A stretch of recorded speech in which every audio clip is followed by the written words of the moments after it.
السلام علیکم ورحمۃ اللہ وبرکاتہ۔ ناظرین و سامعین، ابھی ہم جس ٹاپک پر بات کرنے لگے ہیں وہ ہے روزے کی اہمیت۔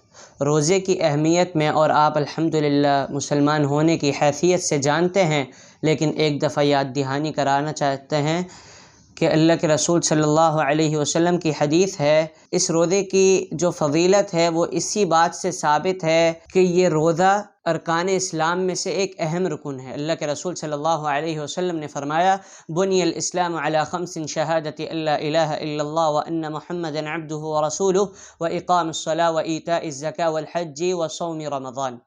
اللہ کے رسول صلی اللہ علیہ وسلم نے فرمایا، اسلام کی جو بنیاد ہے، ارکان ہیں، اسلام کے جو ارکان ہیں، بنیاد ہیں، پلرز ہیں، وہ 5 چیزوں پر مشتمل ہیں۔ پہلا، اشہد ان لا الہ الا اللہ، اس بات کی گواہی دینا کہ اللہ کے سوا کوئی معبود برحق نہیں ہے، وان محمدا عبدہ ورسولہ، اور محمد صلی اللہ علیہ وسلم اللہ کے بندے اور اس کے رسول ہیں، واقام الصلاۃ، نماز کو قائم کرنا، وایتاء الزکاۃ، زکوٰۃ کو ادا کرنا، والحج، اور بیت اللہ کا حج کرنا استطاعت ہو تو، وصوم رمضان، اور 5واں رمضان کے روزے رکھنا۔ یہ اس کی فضیلت ہے اور اہمیت ہے کہ یہ ارکان اسلام میں سے سب سے اہم رکن ہے۔